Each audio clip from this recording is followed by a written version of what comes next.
السلام عليكم ورحمة الله وبركاته. إن الحمد لله نحمده ونستعينه ونستغفره ونعوذ بالله من شرور أنفسنا ومن سيئات أعمالنا. من يهده الله فلا مضل له ومن يضلل فلا هادي له. وأشهد أن لا إله إلا الله وحده لا شريك له وأشهد أن محمدا عبده ورسوله صلى الله تعالى عليه وعلى آله وصحبه وسلم تسليما كثيرا. أما بعد، فقد قال الإمام البخاري رحمه الله تعالى: حدثنا محمد بن بشار قال حدثنا غندر قال حدثنا شعبة عن الحكم قال سمعت ابن أبي ليلى قال حدثنا علي رضي الله تعالى عنه أن فاطمة رضي الله عنها شكت ما تلقى من أثر الرحى فأوتي النبي صلى الله عليه وسلم بالسبين فانطلقت فلم تجده فوجدت عائشة فأخبرتها فلما جاء النبي صلى الله عليه وسلم أخبرته عائشة بمجيء فاطمة فجاء النبي صلى الله عليه وسلم إلينا وقد أخذنا مضاجعنا فذهبت ليقوم فقال على مكانكما فقعد بيننا حتى وجدت برد قدميه على صدري وقال ألا أعلمكما خيرا مما سألتماني إذا أخذتما مضاجعكما تكبران 33 وتسبحان 33 وتحمدان 33 فهو خير لكما من خادم। সম্মানিত ভাতৃমণ্ডলী, আল্লাহ রাব্বুল আলামিনের প্রশংসা এবং প্রিয় নবী সাল্লাল্লাহু আলাইহি সাল্লামের উপর সালাত ও সালামের পর আজ সোমবার 22 জামাদাস সানি 1446 হিজরি মোতাবেক 23 ডিসেম্বর 2024 আমাদের ধারাবাহিক আলোচনা সহিহুল বুখারীর ফাযাইলুস সাহাবা, সাহাবায়ে কেরামদের ফজিলত মর্যাদা, পর্ব নম্বর 8। বিষয়বস্তু শুরু হবে আজকে আলী রাদিয়াল্লাহু তাআলা আনহুর মর্যাদা থেকে, যা গত জুমায় আলোচনা হয়েছে। কয়েকটি হাদিস আর 3টি হাদিস থেকে গেছে এই বিষয়। আর তারপরে আলী রাদিয়াল্লাহু তাআলা আনহুর ভাই জাফর ইবনে আবি তালিব রাদিয়াল্লাহু তাআলা আনহু, তার মানাকিব, তার ফজিলত মর্যাদা সম্পর্কে হাদিস আসবে। আর তারপরে অন্যান্য আরো সাহাবায়ে কেরাম রাদিয়াল্লাহু তাআলা আনহুম আজমাইন, তাদের ফজিলত সম্পর্কে হাদিসগুলি আসবে। আল্লাহ রাব্বুল আলামিন যেন আমাদেরকে তাদের নির্ভেজাল অনুসরণ করার তৌফিক দান করেন। আমিন। হাদিস নম্বর 3705। হাদিসের বর্ণনাকারী স্বয়ং আলী রাদিয়াল্লাহু তাআলা আনহু। তিনি বলছেন, আন্না ফাতিমাতা রাদিয়াল্লাহু আনহা শাকাত মা তালকা মিন আসারির রাহা। ফাতিমা রাদিয়াল্লাহু তাআলা আনহা তিনি বাড়িতে সংসারের কাজ করতেন, যাতে আটা পিষতে হইতো। জাঁতাই, জাঁতা বুঝেন? চাকি, জাঁতা বলেন না চাকি বলেন? জাঁতাই, দেশীয় ভাষা হচ্ছে জাঁতা, জাঁতাই। জি, তো আজকাল তো আলহামদুলিল্লাহ মেশিন হয়ে গেছে। এই আগামী জেনারেশন হয়তো জাঁতা বুঝবে না, ডিকশনারি দেখতে হবে তাদেরকে, কিন্তু আমরা নিজেরাও সুবহানাল্লাহ ওই মানে আমরা এর উপরেই আমাদের প্রতিপালন হয়েছে। জি, দেখেছি মা খালাকে, নিজেরাও দেখেছি, বসেছি। তো ওতেই ছিল কিন্তু শান্তি। আজকাল পয়সা পয়সা সচ্ছলতা, কিন্তু শান্তি নেই। আগের যুগে ডিপ্রেশন আর অশান্তি, মানসিক অশান্তি, এসব রোগগুলো ছিলই না, একটু শুনতামই না। এটা এই 2-4-10 বছর থেকে শুনছি। ইন্টারনেটের যুগে, স্মার্টফোনের যুগে বেশি আজকাল অশান্তি। যত দুনিয়া উন্নতি করবে তত অশান্তি বাড়বে। শান্তি রয়েছে একমাত্র দ্বীন ইসলামের পাবন্দিতে। শান্তি রয়েছে দ্বীন ইসলামের পাবন্দিতে, অর্থাৎ দ্বীন ইসলাম, কোরআন সুন্নাহ যখন মেনে চলবেন, জীবনে বাস্তবায়ন করবেন, আমল করবেন, তাতে শান্তি আছে। কারণ আল্লাহর সাথে আপনার ভালো সম্পর্ক আছে, যিনি সর্বশক্তিমান, সবকিছুর মালিক, যার আদেশ নিষেধে সবকিছু হয়। সুতরাং তিনি সন্তুষ্ট থাকলে আর দুনিয়ার এসব অশান্তি কিছুই না। একজন মুমিন বান্দা যখন এ কথা বুঝতে পারে যে আল্লাহ আমার উপর খুশি আছেন, আমি এমন কোনো কাবিরা গুনাহ করিনি যাতে আল্লাহ সন্তুষ্ট হবেন, এর চেয়ে বড় শান্তি কি আছে? কোম্পানিতে কাজ করছেন, অনেক ওয়ার্কার আছে, যদি আপনি নিশ্চিত থাকেন যে আমি এমন কিছু করিনি অপরাধ যাতে আমার বস, আমার কফিল, হ্যাঁ, আমার ওপর মহল অসন্তুষ্ট হয়, তাহলে আপনার কোনো টেনশন নেই। মাস যাচ্ছে, বেতন পাচ্ছেন, কাজ করছেন, হ্যাঁ, হক আদায় করছেন, ন্যায্য আপনি হালাল রুজি নিচ্ছেন, কোনো চিন্তা নেই। কিন্তু যারা অসৎ, তাদের সবসময় দুশ্চিন্তা লেগে থাকে, সবসময় চুরি করছি, বাটমারি করছি, ধোকা দিচ্ছি, হ্যাঁ, সুতরাং কখন যে ধরা খেয়ে যায়। অশান্তি আছে, শান্তি আছে, পাপে অশান্তি আছে। আজকাল অধিকাংশ লোক পাপে লিপ্ত, যার ফলে অশান্তি বেড়ে গেছে। জি। তো ফাতেমা রাদিয়াল্লাহু তাআলা আনহা তিনি যাতায় আটা পিষতেন। তাহলে স্বামীর ঘরে বোঝা গেল যে কি করতে হবে, সংসারের কাজগুলি এই স্ত্রীকেই করতে হবে। আজকালকার কিছু মহিলারা ফতুয়াবাজি করছে, আর কিছু মূর্খ মুফতি এরকম কথা বলছে যে স্বামীর ঘরে পাকশাক করতে হয় স্ত্রীকে, এটা ফরজ নাই। আরে ফাতেমা রাদিয়াল্লাহু তাআলা আনহা মাসলা ওঠানে যে ফরজ নাই, আব্বা এই কাজ আমি কেন করবো? দুইজন মিলে করবো, হ্যাঁ, দুইজন মিলে করবো, দুইজনে চাকরি করবো, দুইজনে মিলে করবো, অথবা দুইজনে, হ্যাঁ, ও আসবে, ও চাকরি করে না, আমিও চাকরি করবো, দুজন মিলে, হ্যাঁ। আর কেউ পেঁয়াজ রসুন কাটবে, তরি তরকারি রেডি করবে, কেউ পাক শাক করবে, একদিন আমি পাক করবো, আরেকদিন আমার স্বামী পাক করবে। এসব কথা তো সাহাবীরা কেউ বলেননি, সাহাবী মহিলারাও কেউ বলেননি। ওরা ভালো করে জানতো যে ঘরের ভিতরে সংসারের কাজগুলি মহিলাকে করতে হবে, আর বাইরের দায় দায়িত্ব রুজি রোজগার এটা স্বামীকে করে নিয়ে আসতে হবে। সে জানতো, এটা কমন জিনিস ছিল তখন। এর ব্যতিক্রম ফতোয়া দেওয়া এটা মূর্খামি, যদি কেউ ফতোয়া দেয় বা এই ধারণা রাখে যে আমার দায়িত্ব নেই। এমনকি শ্বশুর শাশুড়িও যদি থাকে তাহলে তাদের দায়িত্ব আছে, কারণ শ্বশুর শাশুড়িকে সন্তুষ্ট করা ছাড়া স্বামীকে সন্তুষ্ট করা সম্ভব নয়। এক চেয়ে আরেকটির সাথে এত ঘনিষ্ঠ সম্পর্ক রাখে যে আমার মা বাবা বেঁচে আছে, আর আমার ওয়াইফ বলবে যে আমি স্বামীকে সন্তুষ্ট রাখছি, অথচ আমার আম্মা আব্বাকে সন্তুষ্ট রাখেন, এটা অসম্ভব কথা, ঠিক কিনা? যার ফলে শ্বশুর শাশুড়ি তাতে সামিল হবে। কিন্তু হ্যাঁ, আমাদের দেশে যেসব পরিবারে নাজায়েজ বোঝা চাপানো আছে, ননদ আছে, সব বসে বসে খাবে, বিবাহিত হলেও বসে বসে খাবে, এসছে আরাম করার জন্য। এসব যেসব শাশুড়িরা করে, এরা মূর্খ, হ্যাঁ, এরা জাহেল, এরা বেআমল, এরা অসৎ। অথবা বিয়ে হয়নি, হ্যাঁ, সাবালিকা হয়ে আছে, অথবা কাজের যোগ্য আছে, কোনো সহযোগিতা করে বসে বসে খাবে, আর ওই একটা ভাবি আছে, ও গোটা গোষ্ঠীকে পাক করে খাওয়াবে। এগুলো জুলম অত্যাচার, এগুলো জুলম অত্যাচার। কিন্তু স্বামী, নিজের ছেলে মেয়ে এবং, হ্যাঁ, স্বামীর সাথে যদি বৃদ্ধ স্বামীর বাবা মা থাকে, তাদের জন্য খাবার দাবার ব্যবস্থা করা, এগুলি একজন মহিলার দায়িত্ব। এটা যদি কেউ অস্বীকার করে সে মূর্খ, তার ফতোয়া দেওয়ার অধিকার নেই। জি। এবং এক শ্রেণীর মহিলারা মডার্ন মহিলা, এতে বিভিন্ন নফল কোর্স করে বেড়াচ্ছে, কোথায় তাজউদ শিখে বেড়াচ্ছে, কোথায় আরবি ল্যাঙ্গুয়েজ শিখে বেড়াচ্ছে, কোথায় সার্টিফিকেট নিয়ে বেড়াচ্ছে বিভিন্ন একাডেমি থেকে, ফালতু কাজ করে বেড়াচ্ছে, আর এদিকে নিজের ফরজ কাজ করে না বাড়ির।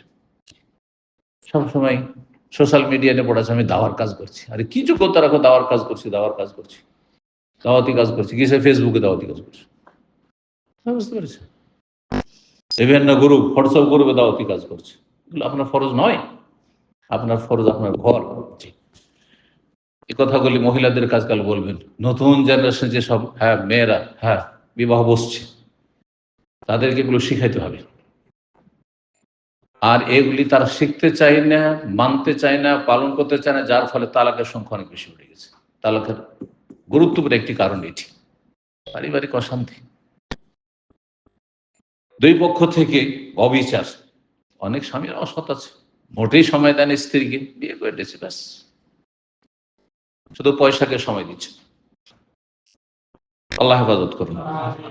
তো ফাতেমা রাদিয়াল্লাহু তাআলা আনহা আটা পিষে, যাতায় আটা পিষে হাতে ফোঁসা পড়ে যেত।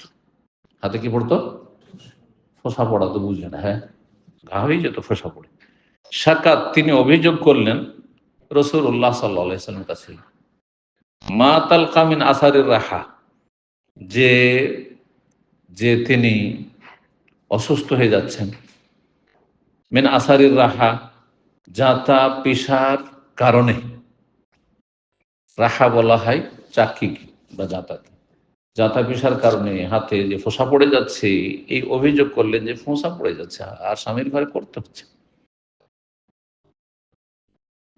তারপরে নবী সাল্লাল্লাহু আলাইহি সাল্লামের কাছে অভিযোগ নিয়ে আসলেন এমন একটা সময় যখন জানতে পেরেছেন যে নবী সাল্লাল্লাহু আলাইহি সাল্লামের কাছে বেশ কিছু দাসী বন্দী হয়ে এসেছে।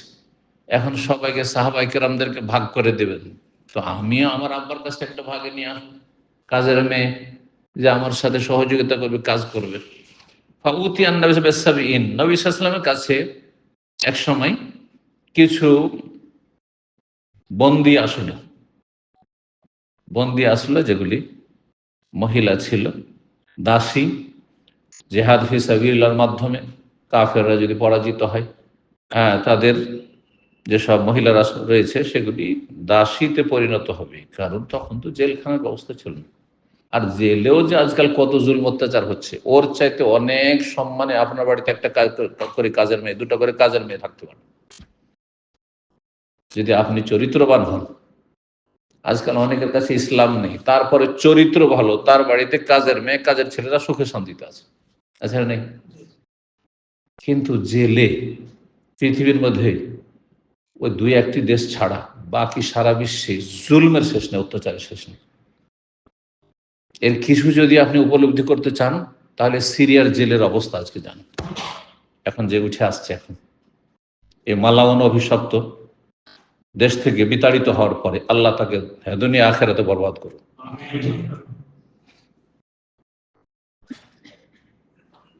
নাম নিতে ইচ্ছা হয় না এইসব নোংরাগুলির, অসৎ জালেমদের।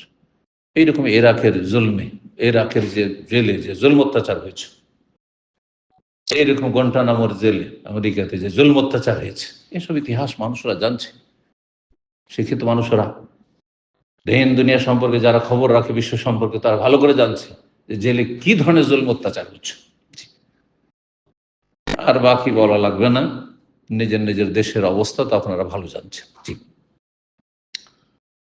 তো কারণ অনেকে বলছে যে তাদেরকে বন্দীদেরকে কেন দাসী বানানো হবে, তো এটি সবচাইতে উত্তম ব্যবস্থা ছিল। এর চাইতে উত্তম ব্যবস্থা সেই যুগে কল্পনা করা যেত না।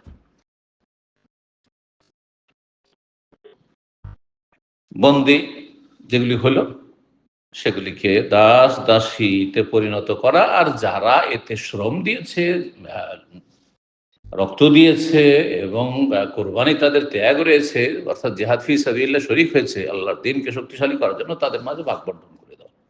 সেটা করবেন কে? যিনি ইমামুল মুসলিম, মুসলিমদের শাসক যিনি করবেন। জি। ফান্তালাকাত, শুনতে পেয়ে চললেন নবী সাল্লাল্লাহু আলাইহি সাল্লামের বাড়িতে। ফালাম তাজিদহু, কিন্তু বাড়িতে পেলেন না, তখন বাড়ির বাইরে ছিলেন। ফাওয়াজাদাত আয়েশা, কিন্তু মা আয়েশা রাদিয়াল্লাহু তাআলা আনহাকে পেলেন বাড়িতে। মা আয়েশা ফাতেমার কে? সৎ মা। আমাদের দেশীয় ভাষা সৎ মা, মা বলে দিন। সৎ মা এটা আমাদের দেশীয় ভাষা, কিন্তু শরীয়তে সৎ মা বলে কোনো ভাষা নেই। এই জন্য আরবরা সৎ মা বলেন না। মা বেঁচে থাকতে যদি সৎ মা বলে দিয়ে থাকে, তাহলে আরব মায়েরা ছেলে মেয়েকে কি একবারে কি করে দেবে? আক করে দেবে, মানে ও ত্যায্য পুত্র করে দেবে, জানেন? শাশুড়িকে আরবরা মা বলেন না, আমাদের দেশে মেলা মা। আর আমাদের মায়েদের মানে বরদাস্ত করে অভ্যাস হয়ে গেছে, শাশুড়িকে নিজের মায়ের সামনে মা বলছেন, মেনে নিচ্ছে, বরদাস্ত করছে। আমাদের দেশের মায়েরা মেনে নিচ্ছে না, শুনছে ও শাশুড়িকে আমার ছেলে, আমি পেটে রাখলাম, আমি কষ্ট করলাম, আমি দুধ পান করালাম, আমি কত কষ্ট করলাম, আর হ্যাঁ পরের মাকে মা বলছে, মেনে নিচ্ছে না? নিচ্ছে না। এটা কিন্তু প্লাস পয়েন্ট, ভালো জিনিস আমাদের দেশের মায়ের। আরব মা কখনো মেনে নিবে না যে শাশুড়িকে আপনি মা বলবেন, আপনি বাড়ি থেকে তাড়িয়ে দেবেন, একটা দানা দেবে না বাড়িতে। এইরকমই আপনি সৎ মাকে মা বলবেন, আপনি সতীনকে। হ্যাঁ, কিন্তু আমার দেশে বলছে বলছে তো যাই হোক, এটা বলার উদ্দেশ্য হচ্ছে আপনি শ্রদ্ধার জন্য বলুন, কিন্তু মা শুধু যে আপনাকে গর্ভে ধারণ করেছে সে মা। আর যদি কেউ দুধ দিয়ে থাকে আপনাকে, তাহলে সে দুধ মা। জি, বোঝা গেছে না? দুধ মা, এই দুধ মা, এছাড়াও মা না। আমাদের দেশের চাচিগুলো চাচি মা, শুধু চাচি মা না, বড় মা, মেজ মা, সেজ মা, আর কত মা, এগুলো কোনো মাই না। এগুলো নন মাহারম, গায়ের মাহারম আপনি আপনার চাচির জন্য দিলেন ওকে মা বানিয়ে। এগুলো আসলে জেহালাত আমাদের দেশের। আসলে এতে হচ্ছে কি, অনেক সময় চাচি যুবতী আর এদিকে মা মা করেছে, কিন্তু মায়ের মতো শ্রদ্ধা ধরে আছে। আর তারপর সবাই ওই রকম পরহেজগার কয়জন আছে সমাজে?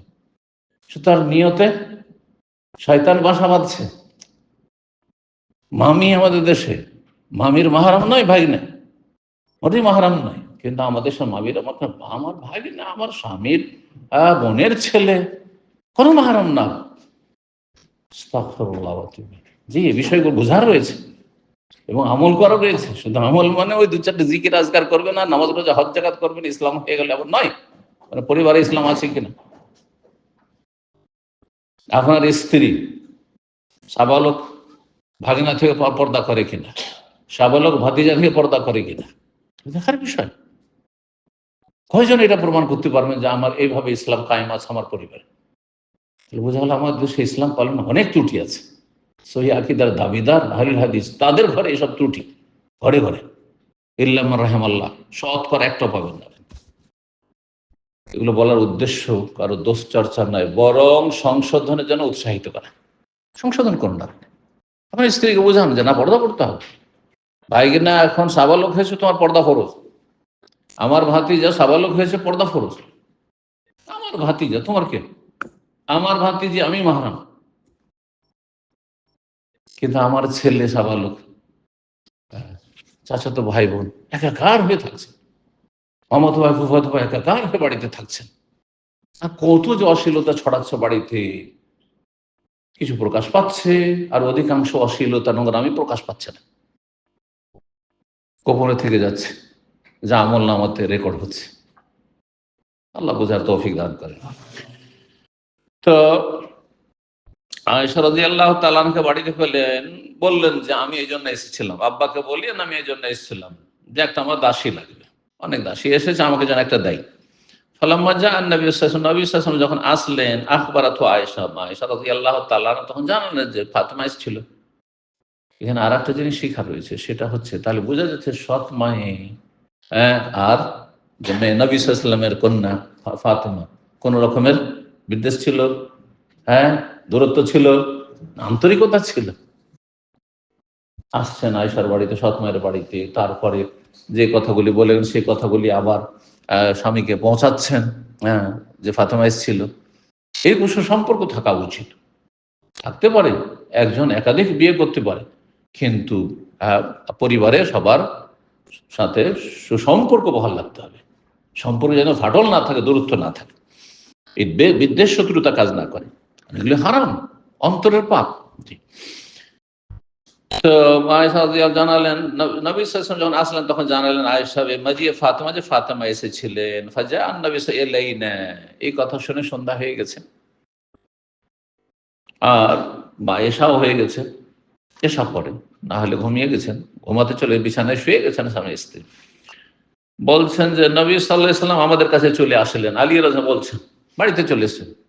তাহলে শ্বশুর জামাইয়ের বাড়ি যাবে, মেয়ের বাড়ি যাবে, প্রমাণিত। জি। ওয়াকাদ আখাযনা মাযাজিআনা, সেই সময় আমরা আমাদের বিছানায় চলে গেছি।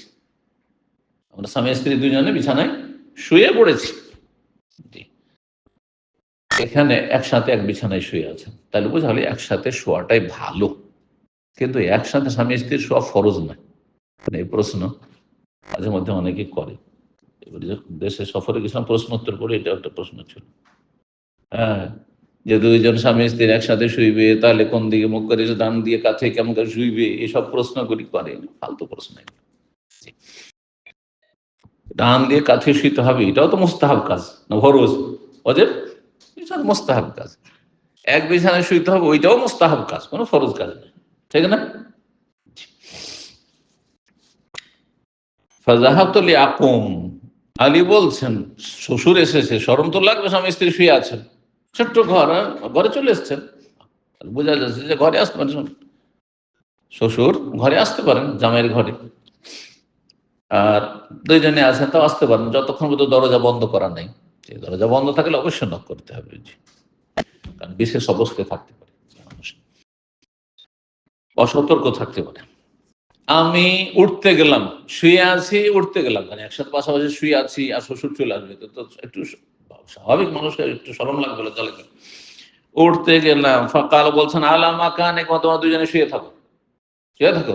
বুঝা এটা কোনো লজ্জার বিষয় নয়, হ্যাঁ, লজ্জার বিষয় নেই, কেন লজ্জা করবে, জায়েজ কাজ করছে, শুয়ে থাকো। ফাকাদা বাইনান্না, আমাদের দুজনের মাঝখানে বিছানায় নবী সাল্লাল্লাহু আলাইহি ওয়াসাল্লাম এসে বসে গেলেন। জি, মেয়ে আর জামাই দুইজনে বিছানায় শুয়ে আছেন, মাঝখানে বসে গেলেন। হাত্তা ওয়াজাদতু বারদা কাদমাইহি আলা সাদরি, এমন ভাবে বসলেন পাটা লম্বা করে যে আলী বলছেন যে আমার সিনায়, আমার বুকে নবী সাল্লাল্লাহু আলাইহি ওয়াসাল্লামের দুই মোবারক পায়ের ঠান্ডা অনুভব করলাম। পাটা যে ঠান্ডা হয়ে আছে, পাটা যখন রেখেছেন তাহলে বোঝা গেল তারা খালি গায়ে শুয়েছিল, খালি গায়ে শুয়েছিলেন।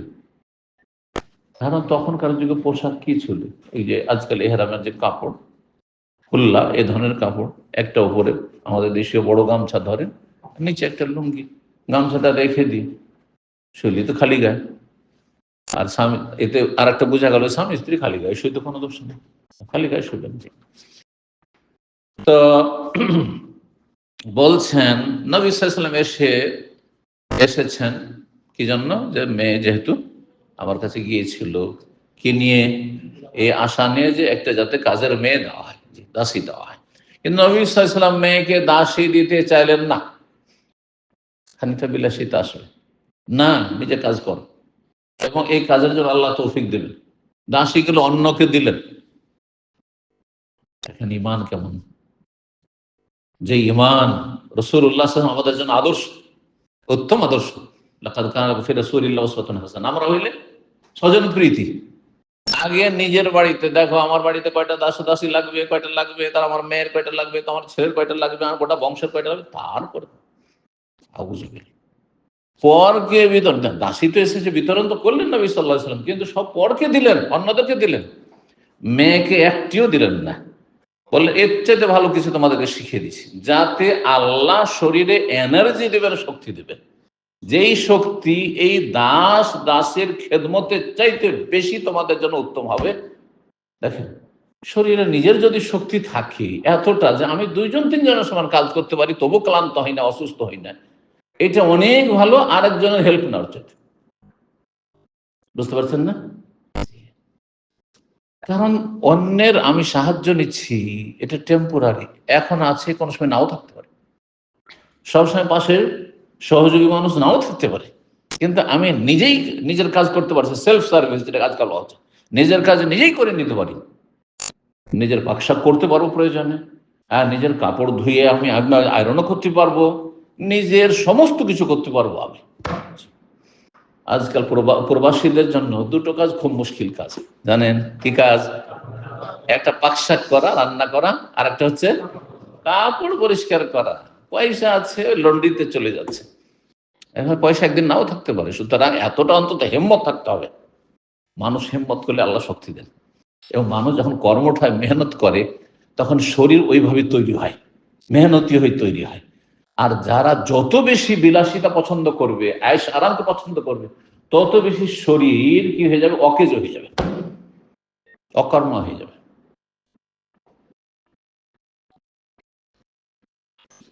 আজকালকার বাচ্চারা, এটা বোঝানোর জন্য বলছি, 5 মিনিট 10 মিনিট বৃষ্টিতে পানিতে রেখে দেন, সাথে সাথে অসুস্থ হয়ে নিউমোনিয়া, আর হাসপাতাল পৌঁছে দিতে হবে। কিন্তু আমরা ঘন্টার পর ঘন্টা বৃষ্টির পানিতে গোসল করেছি, পুকুরে ডুব দিয়ে থেকে যার গোসল করেছি, সাঁতার, নদীতে সাঁতার কেটেছি, অসুস্থ, বৃষ্টির পানিতে ভিজছি, অসুস্থ হইতাম, কিছুই না, কিছু না। আর যে সব অসুখ করেছি সব হালকা অসুখ ছিল, আজকালকার মতো মারাত্মক এমন কোনো অসুখ নেই, মরণ ব্যাধি নয়, একটু সর্দি হলে একটু হলো ভালো হয়ে গেল। তো শরীর আল্লাহ ওইভাবে তৈরি করেছেন, আপনি ওকে যেমন ভাবে আপনি চালাবেন তেমন ভাবে চলবে। এই জন্য দেখা যায় যে ক্লিনার গুলো সারা দিন 12 ঘন্টা ডিউটি করছে রাস্তাতে রোদে, তারপরেও তারা সুস্থ চলাফেরা করে, প্রতিদিন ডিউটি করছে। সকাল 6টায় লাগছে, সন্ধ্যায় 6টার আগে যায় না। এটা তো 12 ঘন্টা জানতাম আমি, তারপরেও তাদের কাছে জানলাম, একটা ওই সম্মেলনে গেছিলাম ওদের ওখানে কোম্পানিতে, ওই যে 14 ঘন্টাও করে। সুবহানাল্লাহ। আমাদের মনে হচ্ছে আমাদের যদি 1-2 ঘন্টা রেখে দেওয়া হয় তাহলে মহা বিপদ হয়ে যাবে আমাদের জন্য, তাই না? কারণ শরীর আপনার অভ্যস্ত নয় ওতে, সেজন্য। তো নবী করিম সাল্লাল্লাহু আলাইহি ওয়াসাল্লাম বললেন, আলা ওয়াল্লিমাকুমা খায়রাম মিম্মা সাআলতুমানি, তোমাদেরকে এমন একটি বিষয় কি শিখিয়ে দেব না যা তোমাদের জন্য বেশি উত্তম হবে ওই বস্তু হতে, ওই বিষয় হতে যা তোমরা দুইজনে আমার কাছে চেয়েছো। কি চেয়েছো? কাজের একটা মেয়ে চেয়েছো, ওর চাইতে ভালো একটা আমল তোমাদেরকে শিখিয়ে দিচ্ছি। এদের আখাল মজা, যখন তোমাদের বিছানায় আসবে, মানে ঘুমাতে আসবে, তো কাব্বেরানে সালাসা সালাসিন, 33 বার আল্লাহ আকবার বলবে। অত সব বেহানে সালাসা সালাসিন, আর 33 বার কি করবে? সুবহানাল্লাহ বলবে। ও তাহমাদানে সালাসা সালাসিন, আর 33 বার আলহামদুলিল্লাহ বলবে। সুবহানাল্লাহ, আলহামদুলিল্লাহ, আল্লাহু আকবার, যেটা দিয়ে শুরু করেন। যে সুবহানাল্লাহ দিয়ে প্রথম শুরু করতে হবে। কোন কোন হাদিস আছে, বেশিরভাগ হাদিসগুলো এরকম আছে, সুবহানাল্লাহ 33, আলহামদুলিল্লাহ 33, আল্লাহু আকবার 33, এই হাদিস আছে। কিন্তু প্রসিদ্ধ যে হাদিস, ঘুমাবার আগে হ্যাঁ আল্লাহু আকবার হচ্ছে 34 বার, তাতে 100 পুরা হয়ে গেল। এখানে 99 হলো, তাহলে 33, তাই না? 100 পুরা আল্লাহু আকবার দিয়ে করবেন, যেমন একটা হাদিসে রয়েছে, অথবা কালেমা তাওহীদ দিয়ে করতে পারেন, যেমন অন্য হাদিসে রয়েছে, যেটা সালাতের পরে যে তাসবিহতে রয়েছে, সেটাতে কি আছে? লা ইলাহা ইল্লাল্লাহু ওয়াহদাহু লা শারীকা লাহু লাহুল মুলকু ওয়া লাহুল হামদু ওয়া হুয়া আলা কুল্লি শাইইন কাদির। জি, দেখেন, খাদেম চাইতে, কাজের মেয়ের চাইতে এটা বেশি উত্তম। কেন? মানুষ যখন আল্লাহর জিকির আজকার করে, ইবাদত বন্দি করে, ফরজ বা নফল, তখন শরীর মানসিক শারীরিক শক্তি পায়, আল্লাহ প্রদত্ত শক্তি।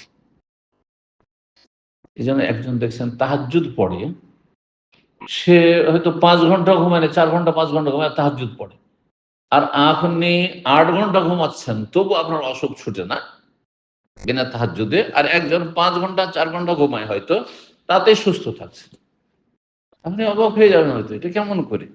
হ্যাঁ, কারণ ওই ব্যক্তি যখন তাহাজ্জুদে আল্লাহকে ডাকছে, তখন তার শরীরে আল্লাহ প্রদত্ত একটা শক্তি তৈরি হচ্ছে, মানসিক শক্তি, রুহানিয়াত। যে কলব শান্তি পাচ্ছে, মানুষের মন শান্তি, সবই শান্তি। মনে যদি শান্তি না থাকে, শরীরে শান্তিতে ভালো ভালো খাবারে কোনো লাভ নেই, আর ভালো ভালো বিছানায় 5 স্টারে কোনো লাভ নেই, কোনো শান্তি এনে দিতে পারে না। এটাই হয় আর কি। 3706 হাদিস নম্বর বলছেন, এতে ইব্রাহিম ইবনে সাদ, তার পিতা সাদ বিন আবি ওয়াক্কাস রাদিয়াল্লাহু তাআলা আনহু থেকে, প্রখ্যাত সাহাবী, আশরা মুবাশশারার অন্যতম, তিনি বলছেন, নবী সাল্লাল্লাহু আলাইহি ওয়াসাল্লাম বলেছেন আলী রাদিয়াল্লাহু আনহু মর্যাদা সম্পর্কে, আমা তারদা, হে আলী, তুমি কি পছন্দ করো না, আনতাকুনা মিন্নি বিমানজিলাতি হারুন মিন মূসা, যে তুমি আমার সাথে, তোমার সম্পর্ক হচ্ছে যেমন হারুন আলাইহিস সালাম নবীর সম্পর্ক ছিল মূসা আলাইহিস সালামের সাথে। মূসার সাথে হারুন আলাইহিস সালামের যেমন সম্পর্ক, দুই নবী, দুই ভাই, তেমন মর্যাদাকে তুমি চাও না? অন্য হাদিসে রয়েছে, তবে এতটুকু পার্থক্য যে হারুন নবী ছিলেন, আর আমার পরে কোনো নবী হবে না, আমার পরে কোনো নবী হবে না। সুতরাং তুমি নবী নও, কিন্তু তোমার মর্যাদা কি আমার পরে ওই রকমই, যেমন মুসা আলাইহিস সালামের পরে, মুসা আলাইহিস সালাম যেহেতু নবী রসুল দুটোই, তার উপর আল্লাহ তাওরাত নাযিল করেছেন। হারুন আলাইহিস সালাম নবী, তার উপর কোনো কিতাব নাযিল করেননি। তিনি ভাইয়ের উপর যে কিতাব নাযিল তাওরাত, সেই তারই দাওয়াতের কাজ করেছেন, দিনের কাজ করেছেন। তো হারুন আলাইহিস সালাম যেমন মুসা আলাইহিস সালামের সহযোগী ছিলেন, উদাহরণটা বা সাদৃশ্যতা এখানে, যে হারুন আলাইহিস সালামকে আল্লাহ রাব্বুল আলামিন মুসা আলাইহিস সালামের সমর্থক হিসাবে, সাহায্যকারী, সহযোগী হিসাবে, সাপোর্টের জন্য আল্লাহ রাব্বুল আলামিন তাকে কি করলেন? নবী করলেন। মুসা আলাইহিস সালামের দুয়ার ভিত্তিতে, আল্লাহ, আমি একাই ফিরআউন জালেমের কাছে যেতে সাহস পাচ্ছি না, যখন আল্লাহ যেতে বললেন যাও ফেরাউনের কাছে, বললেন, আমি একা তো সাহস করিনি। ওয়ালা ইয়ানতালিকু লিসানি, আমাকে ভয় লাগছে জালেমের কাছে যেতে, এত বড় জালেম, তার সামনে কথা বলা, আর তার কথা বলার জন্য একটু বাক্পটু হইতে হবে, তো আমার জবানে তো একটা বাধাও আছে, মানে এত তাহলে আমি সৃষ্টিগত হয়ে গেছিল বা ছোটতে যে ইতিহাস বলা হয়েছে তা তো হয়েছিল হয়তো, তো একটা আড় আছে জবানে, কথা স্পষ্ট ক্লিয়ার নয়। সুতরাং আমার কথাগুলি আরো সুন্দর করে পৌঁছাতে পারবে আমার ভাই হারুন, সে বেশি বাকপটু, হ্যাঁ, তার সে হচ্ছে স্পষ্ট ভাষী, শুধু তাকে আল্লাহ তুমি আমার সহযোগী হিসাবে দাও, তখন আল্লাহ তাকেও নবী করে দিলেন।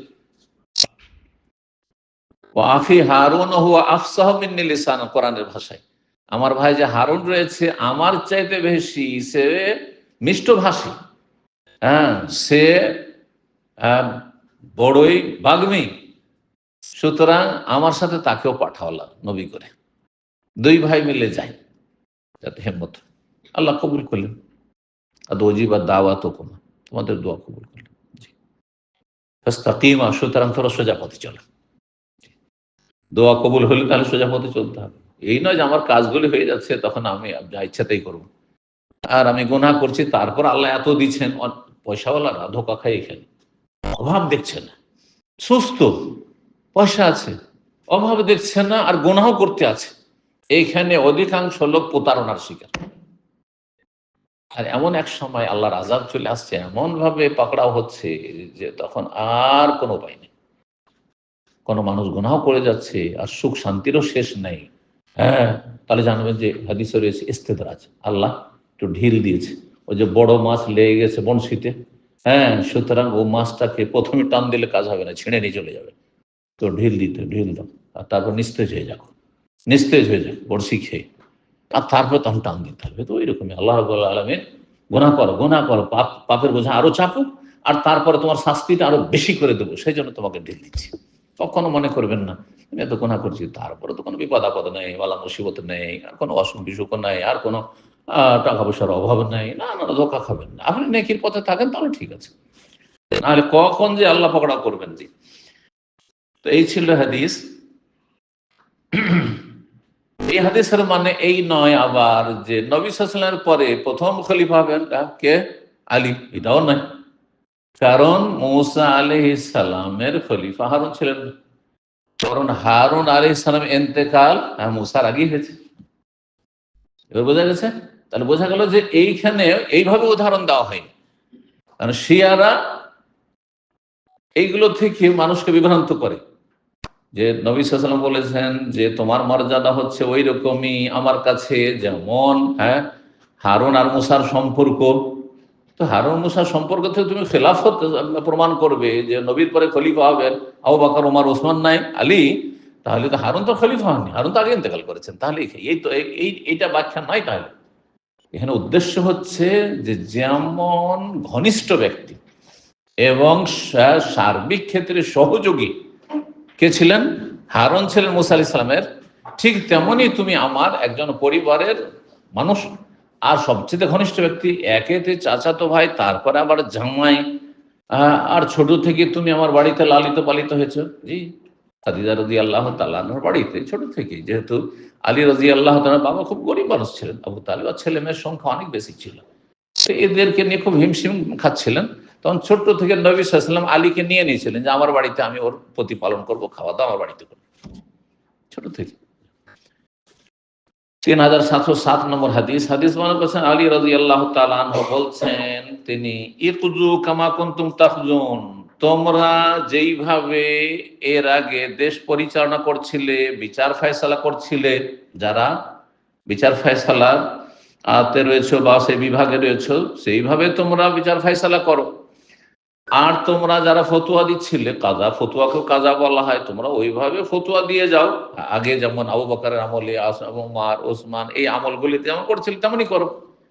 ফাইন আকরাহুল ইখতিলাফ, আমি কিন্তু মতবিরোধকে ঘৃণা করি, দ্বন্দ্বকে, ধর্মের নামে কোনো দ্বন্দ্ব করে, ফতুয়াতে লড়াই করবে না, ফতুয়া নিয়ে লড়াই ঝগড়া করবে না, আপোষে লড়াই ঝগড়া করবে না, দ্বন্দ্ব করবে না, কিছু করবে না। হাত্তা এখন আন্নাস জামাতান, আমি চাই যে সমস্ত মুসলিমরা এক দল হয়ে যাবে, এক জামাত হোক, এই 73 ফিরকা না, একই আকীদার মানুষ, একই তরিকার মানুষ হয়ে যায়। এটা একমাত্র কোরআন সুন্নাহর অনুসারীরা চাই, সবাই ভাঙন ধরিয়ে রাখতে চায়। প্রথমে সমস্ত মুসলিমকে 4 ভাগে ভাগ করে, আপনি হানফি না শাফি না মালিকি না হাম্বলি, আরে ভাই এগুলো কেন আসবে? সব মুসলিম আমরা একসাথে, আর সবাই কোরআন হাদিস মানবো। এই দাওয়াত একমাত্র সালাফি দাওয়াত, যে আমরা পুরো উম্মতে মুসলিমাকে একই প্ল্যাটফর্মে নিয়ে আসতে চাই। আর সেটা কোনো এক ব্যক্তির ব্যক্তিকে কেন্দ্র করে সম্ভব নয়। এটা সম্ভবই নয় যে সারা দুনিয়াকে হানাফি বানিয়ে দেবো, এটাও সম্ভব না, কোনোদিন হবে না। কোনোদিন এটা সম্ভব নয় যে সারা দুনিয়াকে সাফি বানিয়ে দেবো, কোনোদিন সম্ভব না সারা দুনিয়াকে মালিকি বানিয়ে দেবো। না না, আফ্রিকার লোক মালিক, কিন্তু অন্য এলাকার লোক কোথায় মালিকি নাই, খুঁজে পাবেন। এশিয়াতে হানাফি আছে, কিন্তু আফ্রিকা কোথায় হানাফি খুঁজে পাবেন আপনি? ইন্দোনেশিয়া মালয়েশিয়াতে কোথায় হানাফি খুঁজে পাবেন আপনি? তাহলে বোঝা গেল যে সম্ভব নয়। সারা দুনিয়া হাম্বলি বানিয়ে দেবো, তাও সম্ভব নয়। কিন্তু সারা দুনিয়াকে কোরআন সুন্নাহর অনুসারী, যেমন সাহাবা কেরামদের যুগে এক উম্মত ছিল, ওইরকম বানিয়ে দেবো, এটা সম্ভব। সবে আপন আপন জায়গা থেকে এই যে 4 ভাগে ভাগ হয়েছেন, আরো এগুলো ভাগ হইতে হইতে আবার নকশবন্দি হয়েছে, চিস্তি হয়েছে, কাদেরি হয়েছে, সাহারওয়ার্দী হয়েছে, ও মুজাদ্দিদি হয়েছে, অমুক হয়েছে, তমুক হয়েছে, সবগুলি ছেড়ে ছুড়ে এই যে ফাটল ধরিয়েছ, এগুলো বাদ দিয়ে কোরআন সুন্নাহর সেন্টার পয়েন্টে চলে আসো। তাআলাউ ইলা কালিমাতিন সাওয়াইন বাইনানা ওয়া বাইনাকুম আল্লা না'বুদা ইল্লাল্লাহ, এক আল্লাহর ইবাদত করবে, এক রাসূলের তরিকায় চলবে। এই কথা আমি শুরু থেকে বলে আসছি, সাধারণ মানুষের মোটা বুঝার জন্য, মোটা খাই মোটা বুঝে মানুষ, সহজ কথা বুঝার জন্য, যে এই সেন্টার পয়েন্টে আসতে হবে, এক আল্লাহর ইবাদত করো, শিরিক করবো না। সুতরাং আমাদের মাঝে মাজার পূজা, পীর পূজা, দুর্গা পূজা, দুর্গা পূজা কিছুই থাকবে না, তাবিজ তোমার কিছুই থাকবে না, কিছু থাকবে না। আর এক রসুলের তরিকায়, যে রসুলের তরিকা, মিলাদ নেই, ছেড়ে দেবো, শবে বরাত নেই, ছেড়ে দেবো, নিয়াত পড়া নেই, ছেড়ে দেবো। রসুলের তরিকা যেটা আছে সেটা করো। রসুল্লাহ তরিকা আপনি তলাশ করেন, তাহলে তাহলে আপনাকে ইসলাম পড়তে হবে। এই নয় যে দুনিয়া বুঝছেন যে এখন সৌদি আরবে কোন ব্যবসায় বেশি লাভ, একটু সাধারণ মানুষও বুঝছেন যারা বিজনেস ব্যবসা করতে চাইছেন। কোন কোম্পানিতে গেলে বেশি বেনিফিট পাওয়া যাবে, সুযোগ সুবিধা পাওয়া যাবে, সব বুঝছেন যখন আপনি কফলা চেঞ্জ করছেন, তখন বুঝছেন না। দুনিয়া বুঝছেন, আর ইসলাম বুঝার ক্ষেত্রে অধম সেজে যাচ্ছেন যে আমরা কি বুঝি, হুজুররাই সব ইখতিলাফ করছে, আমরা কি করবো। আপনাকে শিখতে হবে ইসলাম। কি বলছেন আলী রাদিয়াল্লাহু তাআলা, হাত্তা ইয়াকুনান নাসু জামাতান, যাতে করে সমস্ত মুসলিমরা, মানুষ মানে সমস্ত মানুষরা একদল হয়ে যায়। আও আমুতা কামা মাতা আসহাবি, আর যদি তোমরা আপোষে দ্বন্দ্ব করো, তাহলে ওইভাবে আমি মৃত্যুবরণ করতে চাই, যেমন আমার সাথী সঙ্গগণ আমার পূর্বে তারা দুনিয়া থেকে বিদায় নিয়েছেন। আবু বকর চলে গেছেন, সহিহ সালামত, উমর চলে গেছেন, ওসমান চলে গেছেন রাদিয়াল্লাহু তাআলা আনহু, ওইভাবে আমি আল্লাহর কাছে চলে যেতে চাই। কিন্তু আমি তোমাদের ইখতিলাফ দ্বন্দ্বে নেই, ঝগড়া বিবাদে ইখতিলাফে নেই।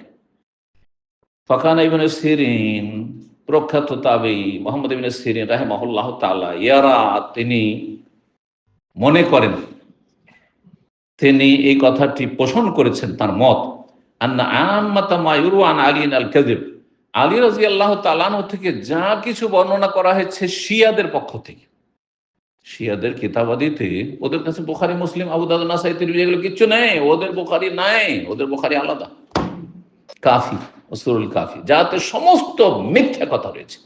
আর সবগুলি হয় আলী বর্ণনা করছেন, না হয় হাসান বর্ণনা করছেন, না হয় হোসেন বর্ণনা করছেন, কোন সাহাবীর কোনো রিওয়ায়াত পাবেন না আপনি ওর কাছে।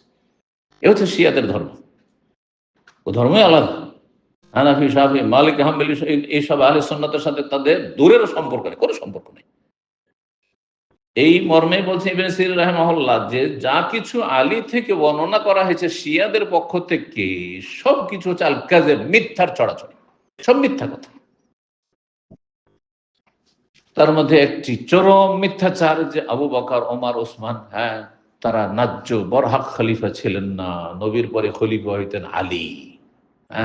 তারা বেঈমানি করেছে, নাউজুবিল্লাহ। এছাড়া বহু কুফরি, শিরকে ভরা, শিরক আর কুফরে ভরা এই শিয়াদের ধর্ম। তাদের থেকে সাবধান। এবং তাদের যারা পৃষ্ঠপোষক, আমাদের দেশীয় যারা শিয়া ঘাসা, তারা আরো বেশি ক্ষতিকর, সুতরাং তাদের থেকে সাবধান। 10 নম্বর অধ্যায় বলছেন বাবু মানাকিবে জাফর ইবনে আবি তালিব আল হাশিমি রাদিয়াল্লাহু। এই অধ্যায় হচ্ছে আবু তালেবের ছেলে জাফর রাদিয়াল্লাহু তাআলা আনহুর মর্যাদা সম্পর্কে, যিনি হাশেমি গোত্রের অন্তর্ভুক্ত। তিনি নবী সাল্লাল্লাহু আলাইহি ওয়াসাল্লাম জাফর সম্পর্কে বলেছিলেন আশবাহতা খালকি ওয়া খুলকি। একবার জাফরকে সম্বোধন করে বলছেন যে তুমি আমার আকার আকৃতি এবং স্বভাব আচরণে সদৃশ্য, তুমি দেখতে আমার মতো আর তোমার চরিত্রটাও হচ্ছে আমার মতো। তাহলে জাফর রাদিয়াল্লাহু তাআলা আনহু দেখতে কেমন ছিলেন? নবী সাল্লাল্লাহু আলাইহি ওয়াসাল্লামের মতো ছিলেন। কেন? রক্তের সম্পর্ক আছে, চাচাতো ভাই। জাফর আবু তালেবের ছেলে, আর আবু তালেবের বাপ হচ্ছে হ্যাঁ আব্দুল মুত্তালিব। নবী সাল্লাল্লাহু আলাইহি ওয়াসাল্লাম আব্দুল্লাহর ছেলে, আব্দুল্লাহ আর আবু তালেব ভাই, আর আবু তালেবের বাপ যেমন আব্দুল মুত্তালিব, তেমন আব্দুল্লাহর বাপ হচ্ছে আব্দুল মুত্তালিব। জি, তাহলে দাদা এক। নবী সাল্লাল্লাহু আলাইহি ওয়াসাল্লামের দাদা আর জাফর আর আলীর দাদা এক। জাফর বিন আবু তালেব বিন আব্দুল মুত্তালিব আর মোহাম্মদ বিন আব্দুল্লাহ বিন আব্দুল মুত্তালিব। চাচাতো ভাইদের সাথে কি সদৃশ্য না? বংশের লোক বোঝাও যায়, দূরের বংশের হইলেও বোঝা যায় যে এটা দেখতে আপনার একই রকম। বলছে আমার চাচাতো ভাই, আমার মামাতো ভাই, ফুফাতো ভাই, তাতেও সম্পর্ক থাকে। কারণ আপনার মামাদের মতো হয়তো আপনি হয়েছেন, মায়ের মতো হয়েছেন, আর সে আপনার মামাতো ভাই আপনার এর মতো হয়েছে, নানার মতো অথবা মামার মতো হয়েছে, তখন একটা সদৃশ্য দেখা যাচ্ছে রূপ চেহারাতে। আবার আচার আচরণ চরিত্র একই বংশের লোক, একই রক্তের হইলে আচার আচরণও কাছাকাছি থাকতে পারে। সবাই যে থাকবে তা নয়, ব্যতিক্রম থাকে। কিন্তু জাফর রাদিয়াল্লাহু দেখতে যেমন তার রূপ চেহারা ছিল নবী সাল্লাল্লাহু আলাইহি ওয়াসাল্লামের সাথে সদৃশ্য, ঠিক তেমনি আচার আচরণ আখলাক ব্যবহার ছিল নবী সাল্লাল্লাহু আলাইহি ওয়াসাল্লামের মতো। ওয়াকাল নবী সাল্লাল্লাহু আলাইহি ওয়াসাল্লাম তাই বলেছিলেন তাকে। 3708 নম্বর হাদিস মনে করছেন আবু হুরায়রা রাদিয়াল্লাহু তাআলা বলছেন আন্নান নাসা কানু ইয়াকুলুন। আবু হুরায়রা রাদিয়াল্লাহু তাআলা আনহু মাত্র 3-3.5 বছর পেয়েছেন নবী সাল্লাল্লাহু আলাইহি ওয়াসাল্লামকে। খয়বরের যুদ্ধের সময় এসে পৌঁছেছেন, তিনি ইসলাম কবুল করেছেন 7ম হিজরিতে। তারপরে 8ম, 9ম, 10ম, একাদশ হিজরি রবিউল আউয়াল মাসে নবী সাল্লাল্লাহু আলাইহি ওয়াসাল্লাম ইন্তেকাল করলেন। তাহলে 3-3.5 বছর পেয়েছেন। ঠিক আছে, এই 3 বছর যে পেয়েছেন, এতে তিনি সংসার করেননি, বাড়িঘর করেননি, কোনো রুজি রোজগার করেননি। যেই দিন থেকে ইসলাম কবুল করেছেন ওই দিন থেকে সব সময় 24 ঘন্টা যতক্ষণ নবী সাল্লাল্লাহু আলাইহি ওয়াসাল্লাম মসজিদ নববীতে, নবী সাল্লাল্লাহু আলাইহি ওয়াসাল্লাম চলে গেলেও মসজিদ নববীতে পড়ে আছেন। তার কোনো বাড়ি ছিল না, ঘর ছিল না, কিছু ছিল না। এই 3টা বছর 24 ঘন্টা মসজিদে নববীতে পড়ে থেকেছে। আসহাবে সুফফা যারা সবসময় মসজিদে থাকতো, তাদের না পরিবার ছিল, না ছেলে মেয়ে ছিল, না তাদের কোনো ধন সম্পদ ছিল, না জমি জায়গা ছিল, না তাদের কোনো বাড়িঘর, কিছুই ছিল না, তাদের আয় ইনকামও ছিল না। তারা কি করে চলতো? মসজিদে তারা থাকতো। সাহাবাই কেরামগণ কখনো কারো বাড়িতে কোনো খাবার, কোনো দুধ কিছু হইলো নিয়ে চলে আসলো। বাগানে আনসারীদের খেজুর হয়েছে, নিয়ে আসার পরে কিছুটা খেজুর নিয়ে এসে ঝুলিয়ে দিল মসজিদ নববীতে বা রেখে দিল। ওখান থেকে 2-1টা খেজুর খেলো, পানি খেলো। কখনো দিনের পর দিন না খেয়ে চলে যাওয়া, না হারিয়ে চলে যাচ্ছে। কিন্তু তারা সবসময় মসজিদেই অবস্থান করতেন। তাদের অন্যতম আবু হুরায়রা। এই জন্য তিনি অল্প সময় পেলেও সবচেয়ে বেশি হাদিস বর্ণনা করেছেন, 5000-এর বেশি হাদিস বর্ণনা করেছেন আবু হুরায়রা রাদিয়াল্লাহু তাআলা। যখন এত বেশি হাদিস বর্ণনা করতে লাগলেন, তখন অনেকে তার সম্পর্কে সমালোচনা শুরু করলো, সন্দেহ শুরু করলো। আরে অনেকে 15 বছর 10 বছর পেয়েছে ওই মক্কা থেকে। 23 বছর জীবন নবী সাল্লাল্লাহু আলাইহি ওয়াসাল্লামের, মক্কা ইসলাম গ্রহণ করেছে। আর তারপরে মদিনায় পেয়েছেন 15 বছর, 20 বছর, 10 বছর করে পেয়েছে। তারা এত হাদিস বয়ান করে না। আর এই আবু হুরায়রা মাত্র 3 বছর পেয়েছেন নবী সাল্লাল্লাহু আলাইহি ওয়াসাল্লাম, এত হাদিস পেল কোথায়? নিজের পক্ষ থেকে মন গড়া কথাবার্তা বলছে নাকি? সন্দেহ করতো, সমালোচনা করতো। তখন তিনি তার জবাব দিচ্ছেন, বলছেন শোনো, আন্নান নাসা কানু ইয়াকুলুন, কিছু লোকেরা এরকম মন্তব্য করছে যে আকসার আবু হুরায়রা খুব বেশি হাদিস বয়ান করছে, তার মানে এতে কোনো ভেজাল থাকতে পারে। এর উত্তর বলছি, ওয়াইন্নী কুনতু আলজামু রাসূলুল্লাহ সাল্লাল্লাহু আলাইহি ওয়াসাল্লাম বিশিবি বাতনি, আমি রাসূলুল্লাহ সাল্লাল্লাহু আলাইহি ওয়াসাল্লামের সাথে সব সময় থাকতাম বেশি বেবাতনি, আত্মতৃপ্তির জন্য। ব্যাস, আমি শুধু পেটে দুটো আসলো না আসলো, খেতে পেলাম না পেলাম, নবী সাল্লাল্লাহু সাথে সব সময় থাকতাম, যতক্ষণ পেতাম সব সময় থাকতাম। হাত্তাল্লাহ আকলুল খামির, অন্য সাহাবীরা খামিরা করা আটার সুস্বাদু রুটি খেতেন, আমি জীবনে কোনোদিন খামিরা করা রুটি খাই। সুবহানাল্লাহ। মানুষের বাড়ি অভাব, খেয়ে এমন সাহাবীরা আছেন যে রুটি এনে দিবে, নিজের ছেলে মেয়েদের জুটে না। তাহলে আবু হুরায়রা রাদিয়াল্লাহু তাআলা আনহু তিনি বাড়াবাড়ি করে বলেননি, কি এনে দিত? হয়তো কারো বাড়িতে একটু দুধ হয়েছে, উটের দুধ, চলো একটু আমরা দুধ খেলাম, একটু নিয়ে যাই মসজিদ নববী দুধ। কারো বাড়িতে খেজুর আছে, হ্যাঁ একটু কিশমিশ আছে, চলো খেজুর, বেশিরভাগ ওই খেজুর, খেজুর নিয়ে এসে রেখে দিল, দু একটা খেজুর খেলে, এইভাবে চলেছে।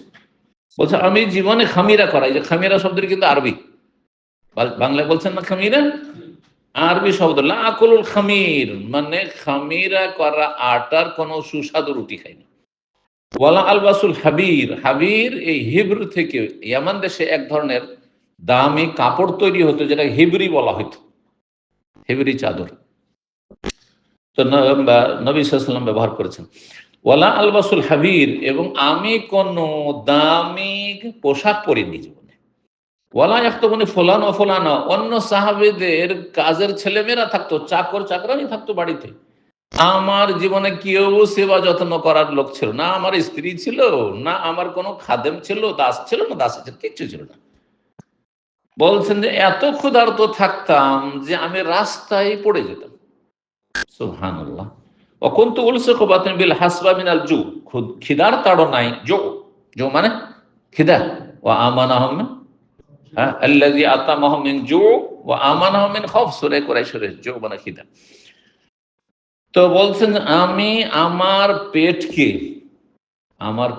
কি করতাম, একেবারে জড়িয়ে দিতাম কিসের সাথে, পাথরে, মাটির সাথে বা পাথরে ভূমির সাথে, মিনাল জু, খিদার তাড়নায়। যখন প্রচন্ড খিদা লাগতো, এর কেউ ব্যাখ্যা করেছেন যে আমি বেহুশ হয়ে পড়ে যেতাম, আর তারপর পড়ে আছি পেটের ভরে মুখের ভরে পড়ে আছি রাস্তাতে, এরকম হইতো, তারপরে হুঁশ আসতে হইতো খিদার তাড়না।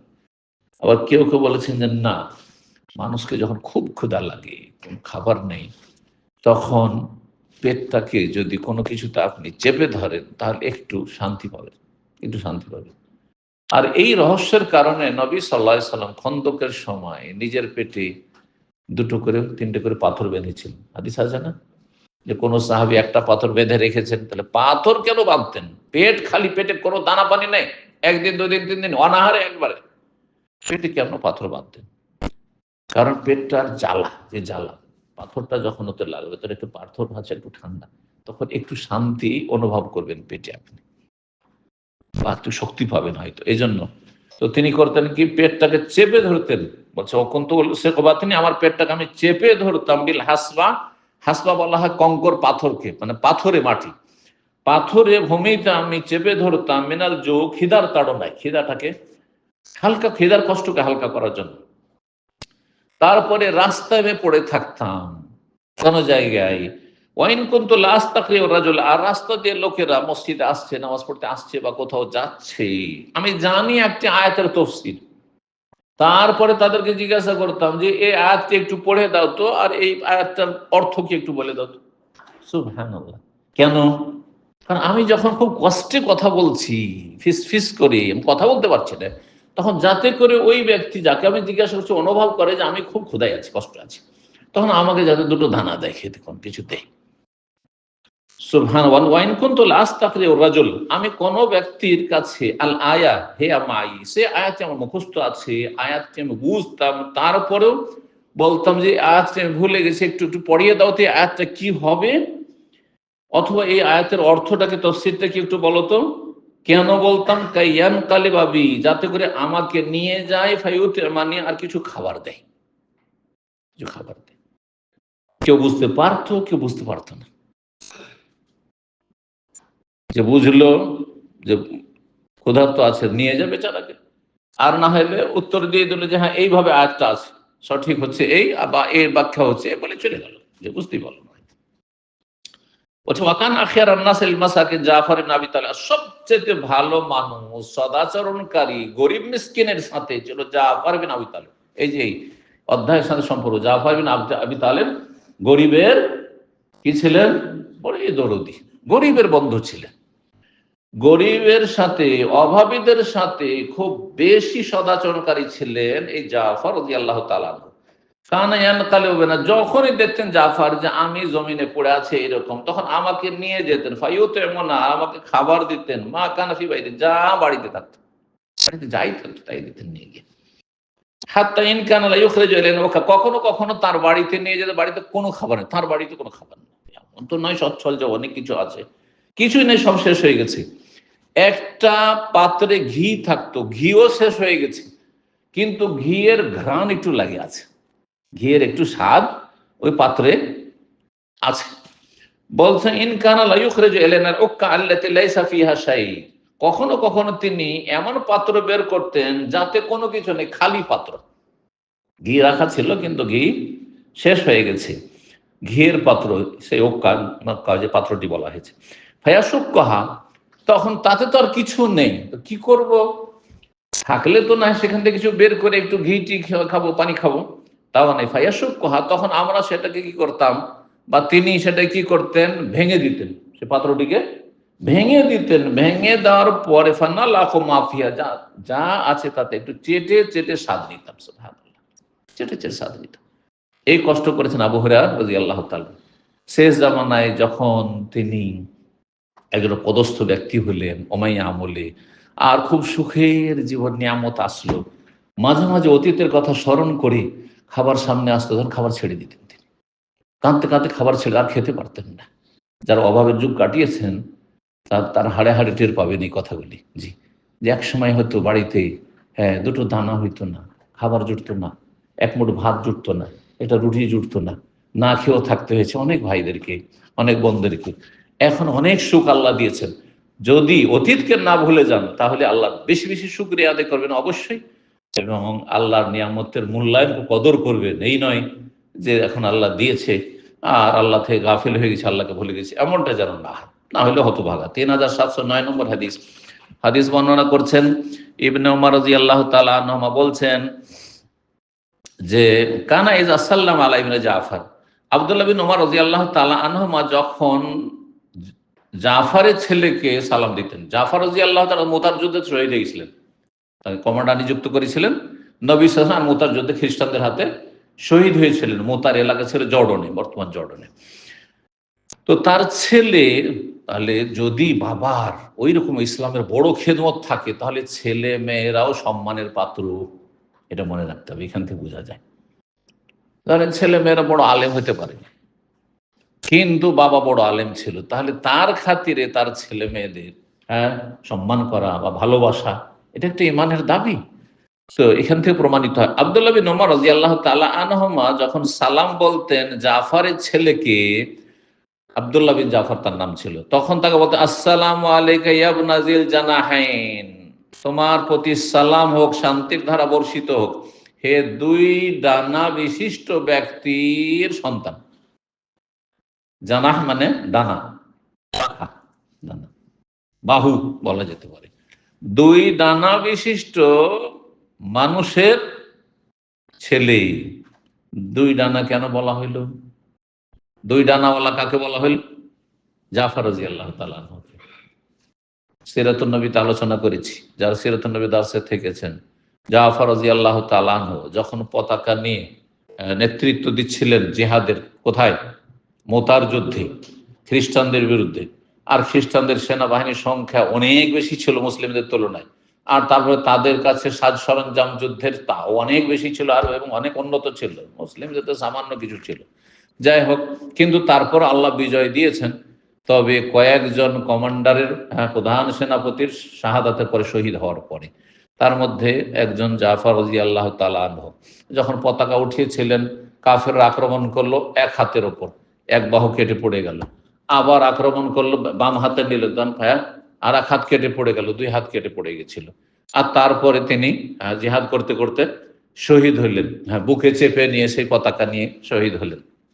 নবী সাল্লাল্লাহু আলাইহি সাল্লাম বলেছিলেন অন্যান্য হাদিসে রয়েছে, এখানে সে কথাটি নেই, যে আমি জাফর রাদিয়াল্লাহু তাআলা আনহুকে দেখলাম জান্নাতে, জান্নাতে তার দুটো ডানা রয়েছে, জানাহান, তার দুটো কি রয়েছে, পাখা রয়েছে। ওই যে হাত আল্লাহর রাস্তায় দুটোই কেটে গেছে, বাহু কেটে গেছে, পড়ে গেছে, সেই জন্য তার বদলে আল্লাহ কি দিয়েছেন বিনিময়ে, দুটো ডানা দিয়েছেন। আর সেই দুই ডানা, দুই পাখা দিয়ে জান্নাতে ফেরেশতাদের সাথে তিনি উড়ছেন, উড়ছেন। দেখুন নবী সাল্লাল্লাহু কথা বলেছে। এই জন্য কুনিয়াত, উপনাম হচ্ছে বা লাকাব, উপাধি হচ্ছে জাফর রাদিয়াল্লাহু তাআলা আনহুর কি, জুলজানাহাইন, জুলজানাহাইন।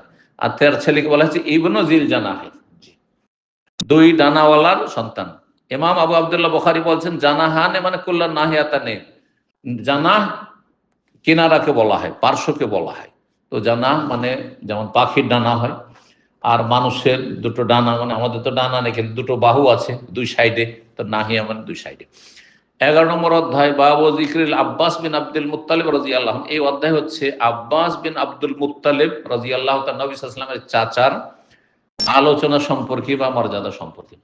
3710 নম্বর হাদিস, হাদিস বর্ণনা করছেন আনাস রাদিয়াল্লাহু তাআলা আনহু, বলছেন আন্না ওমর আল খাত্তাব কানা ইযা কাহিতু, ওমর রাদিয়াল্লাহু তাআলা আনহুর খেলাফত আমল ছিল 10 বছরের বেশি, 10.5 বছর।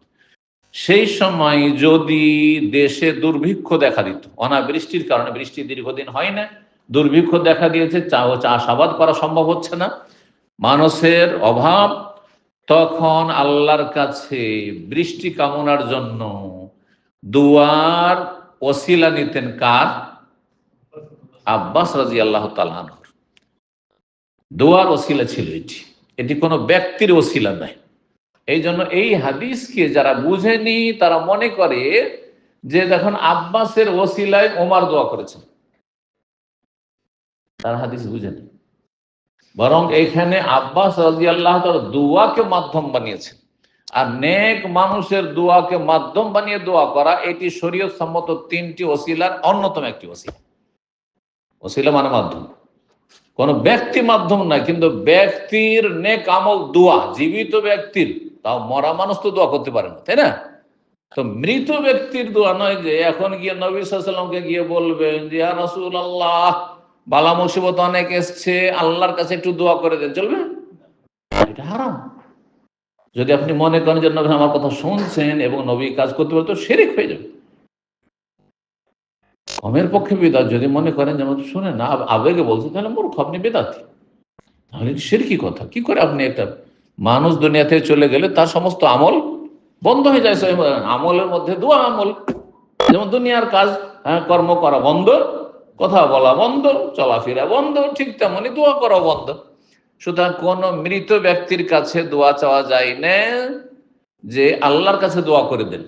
আর যদি সরাসরি তার কাছে চাই, যেমন মাজারগুলিতে করছে, বাবা গো আমাকে এটা দাও, তাহলে এটা একবার ডাহা, স্পষ্ট শিরক। এতে কোনো সন্তানে সে ব্যক্তি বড় মুশরিক। যে বলবে যে খাজা বাবা তুমি আমাকে সন্তান দাও, শাহজালাল বাবা আমার বালা মুসিবত দূর করো, হ্যাঁ, বা শাহজালাল বাবা আমাদেরকে রক্ষা করেছে, রক্ষা করেছে, তাহলে তারা মুশরিক, মুসলিম না। ভালো করে শুনে রাখে। আর যদি মনে করে যে সেখানে গিয়ে অথবা দূর থেকে বললো বাবা গো একটু আল্লাহর কাছে দোয়া করে দেন, এটাও শিরক। কারণ আপনি মাটির তলায় তাকে কি করে শোনাচ্ছেন? শোনা যায় এটা? হ্যাঁ, তার মানে অসাধারণ সে শুনতে পারে, এত ক্ষমতা রাখে যে মাটির তলাতে শুনতে পারে। আরে মাটির তলাও নাই, গেটের বাইরে থেকে, এখান থেকে যে আমরা আলোচনা করছি শুনতে পাই না মানুষ, তাহলে মাটির তলা থেকে আপনার কথা কি করে শুনবে? হ্যাঁ, এটাও শিরক। তাহলে তো 3টি যে জায়েজ বা শরীয়ত সম্মত ওসিলা কি কি? একটি হচ্ছে আল্লাহর যে সুন্দর সুন্দর নাম, আসমায়ে হোসনা, এগুলির মাধ্যমে দোয়া করা। হে রহমান তুমি রহম করো, হ্যাঁ, হে দাতা ওয়াহাব তুমি দান করো, সন্তান দান করো, হে শাফি তুমি আমাকে শেফা দান, আরোগ্য দান করো। এইভাবে আল্লাহর কাছে দোয়া করো। ওয়ালিল্লাহিল আসমাউল হুসনা ফাদউহু বিহা। 2 নম্বর, হ্যাঁ, নিজের ঈমান এবং নেক আমলকে। রব্বানা ইন্নানা আমান্না ফাগফির লানা যুনুবানা ওয়া কিনা আযাবান্নার। আল্লাহ ঈমান নিয়ে এসেছি, আল্লাহ নেক আমল, আল্লাহ 2 রাকাত নামাজ পড়লাম, এই 2 রাকাত নামাজের ওসিলায় আল্লাহ তুমি আমার বালা মুসিবত দূর করে দাও, আমার ছেলেটাকে ভালো করে দাও। আল্লাহ আমি দান সাদকা করলাম, 500 টাকা দান করলাম, আল্লাহ তুমি আমার বালা মুসিবত দূর করে আমার মনের এই আশা পূর্ণ করো। আল্লাহ আমি আজকে রোজা রেখেছি, আল্লাহ এই ওসিলাতে আমার এই কাজটা তুমি সহজ করে দাও। এই যে নেক আমলকে, ঈমান এবং নেক আমলকে ওসিলা বানানো, এটাও শরীয়ত সম্মত, এটা করবেন আপনি।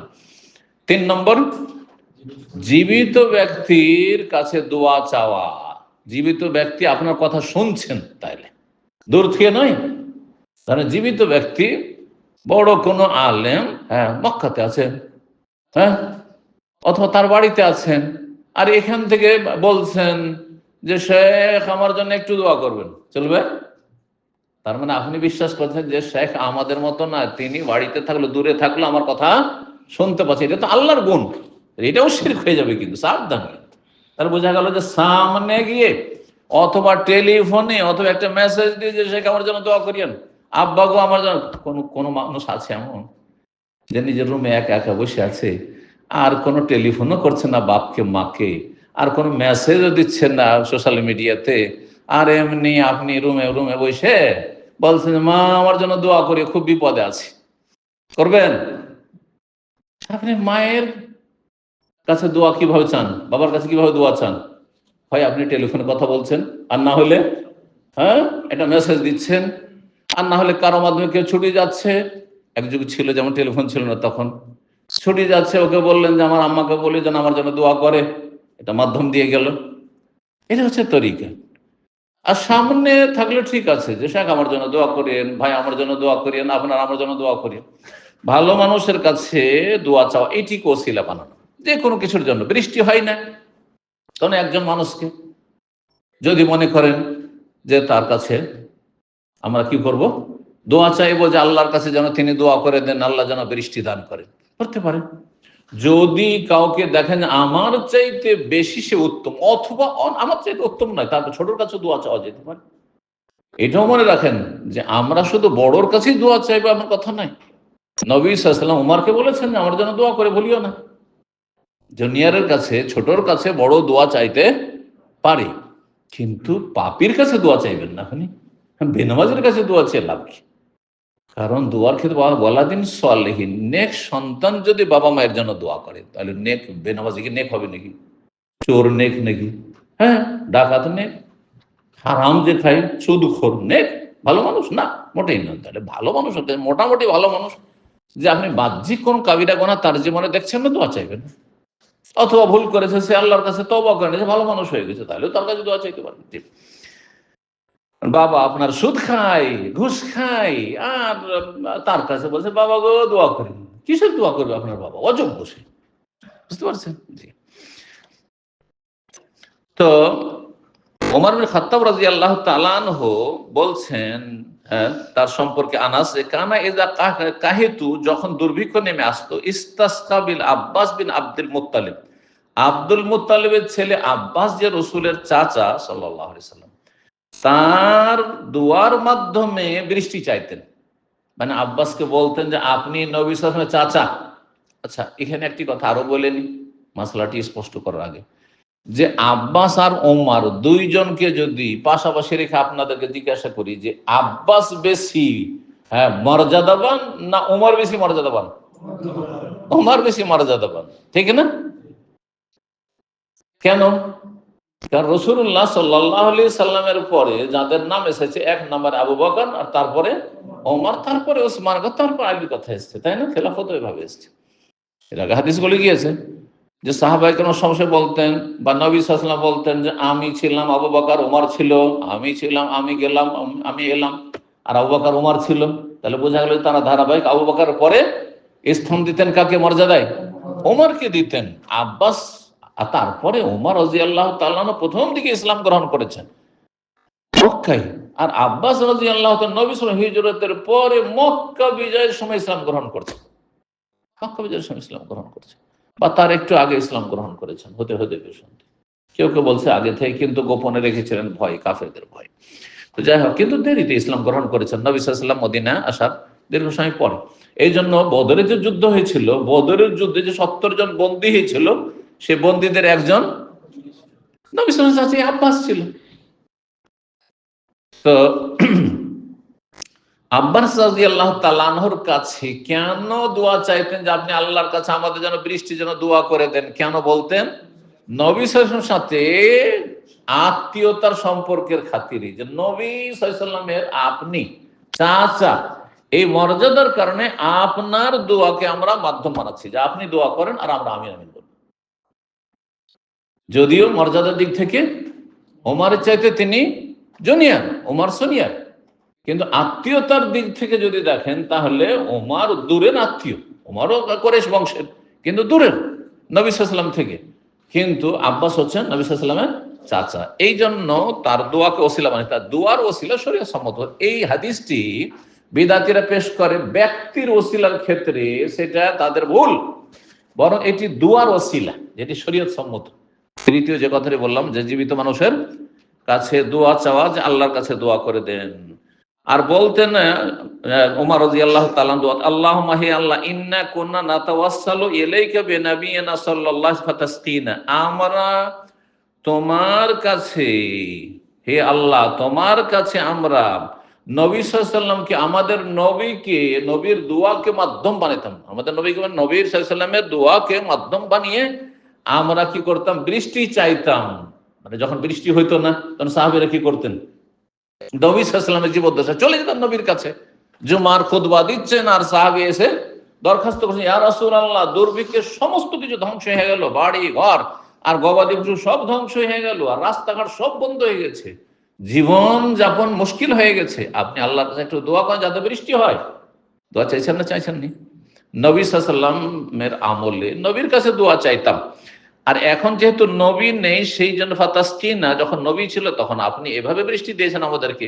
ওয়াইন্না নাতাওয়াসসালু ইলা বিআম্মি নাবিয়ানা, এখন আপনার কাছে মাধ্যম বানাচ্ছি আমাদের নবীর চাচার দোয়াকে, ফাসকিনা, সুতরাং আমাদেরকে আপনি বৃষ্টির পানি দেন। ফায়ুসকাউনা, তখন ওমর রাদিয়াল্লাহু তাআলা খেলাফত আমলে বৃষ্টি বর্ষণ হইত, বৃষ্টি বর্ষণ হইত। আপনি বৃষ্টির নামাজকে কি বলা হয়? ইস্তেসকা। ইস্তেসকার নামাজ পড়াবেন। দেখছেন যে আমাদের এলাকায় একজন পরেশগার আল্লাহওয়ালা মানুষ রয়েছেন, নেক মানুষ রয়েছেন, তো তার কাছে গিয়ে দরখাস্ত করলেন যে চলেন আপনি ইমামতি করবেন আমাদের ইস্তেসকার নামাজের। হ্যাঁ, তো এটা শরীয়ত সম্মত, এটা ভালো জিনিস। ঠিক ওই রকমই এখানে। জি, 12 নম্বর অধ্যায় বলছে বাবু মানাকিবে কারাবাতে রাসূলুল্লাহ সাল্লাল্লাহু আলাইহি ওয়াসাল্লাম। এই অধ্যায় হচ্ছে রাসূলুল্লাহ সাল্লাল্লাহু আলাইহি ওয়াসাল্লামের আত্মীয়দের মর্যাদা সম্পর্কে। ও মানকাবাতে ফাতেমা রাদিয়াল্লাহু তাআলা, ফাতেমা রাদিয়াল্লাহু তাআলা আনহার মর্যাদা সম্পর্কে। বিনতিন নবী, যিনি নবী সাল্লাল্লাহু আলাইহি ওয়াসাল্লামের কন্যা। নবী সাল্লাল্লাহু আলাইহি ওয়াসাল্লাম ফাতেমা সম্পর্কে বলেন, ফাতেমা তো সাইয়্যিদাতু নিসায়ে আহলিল জান্নাহ, ফাতেমা আমার কন্যা হচ্ছে জান্নাতি রমণীদের সরদার, জান্নাতি রমণীদের নেত্রী। জি, সবচেয়ে শ্রেষ্ঠ।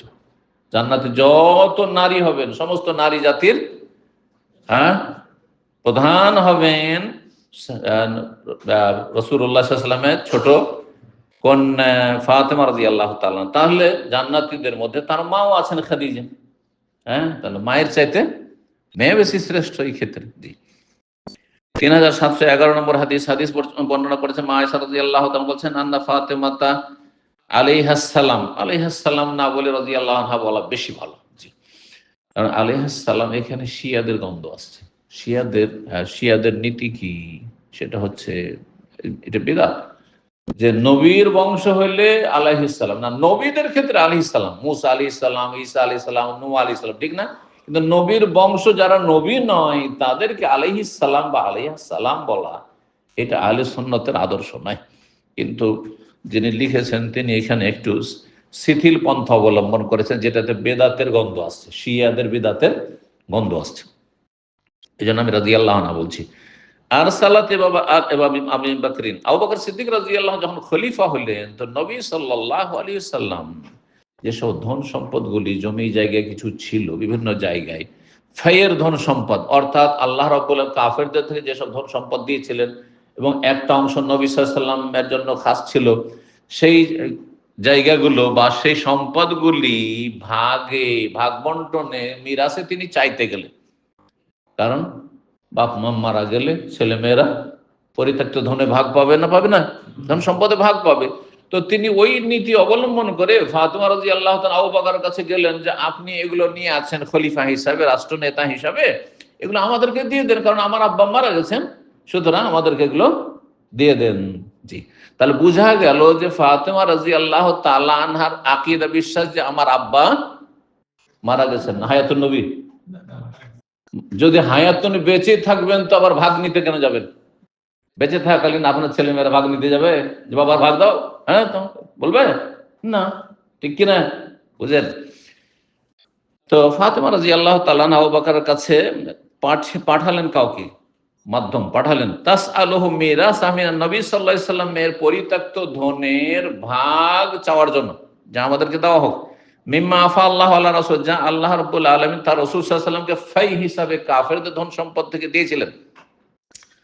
তাতলুবু সাদাকাতান নবী, নবী সাল্লাল্লাহু আলাইহি সাল্লাম যেই সাদাকা ছেড়ে গেছেন, মানে যেটা ছেড়ে গেছেন তিনি, সেগুলি আল্লাতি বিল মাদিনা, কিছু মদিনায় ছিল, আর কিছু ফেদাক এলাকায় ছিল। ফেদাক তাবুকের পথে, খাইবার থেকে গিয়ে একটি এলাকা, সেখানে কিছু জমি জায়গা ছিল, সেই সেই জায়গাগুলিও ছিল।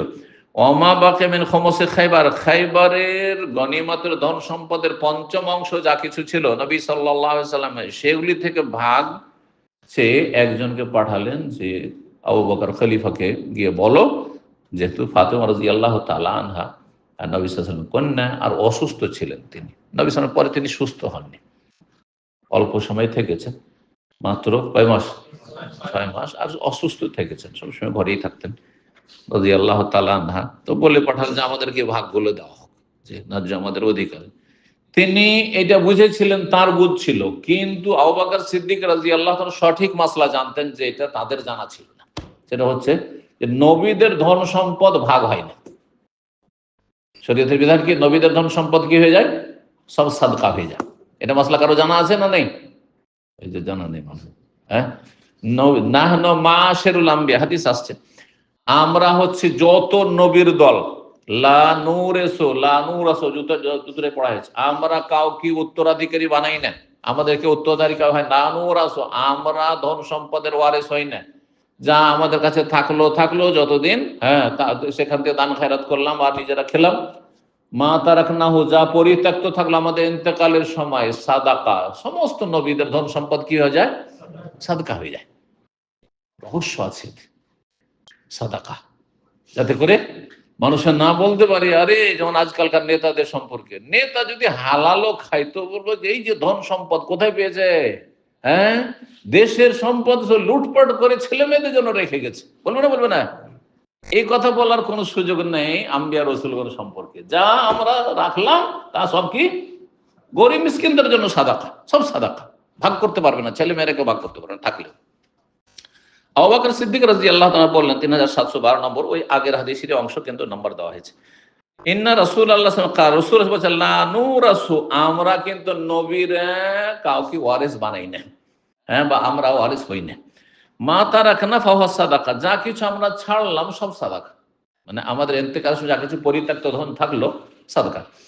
ইন্নামা ইয়াকুল আলু মুহাম্মদ মিন হাযাল মাল, এই সাদাকা যে ওয়াকফ, সাদাকা মানে এখানে ওয়াকফ, এই ওয়াকফে আবার অধিকার আছে যে পরিবার পরিজন যদি থাকে তারা সেখান থেকে তাদের খাবারটা নিতে পারবে, বছরের খাওয়া খরচটা নিতে পারবে, আর বাকিটা গরিব মিসকিন খাবে, কিন্তু ধন সম্পদ ভাগ বন্টন করে নেব এটা চলবে না।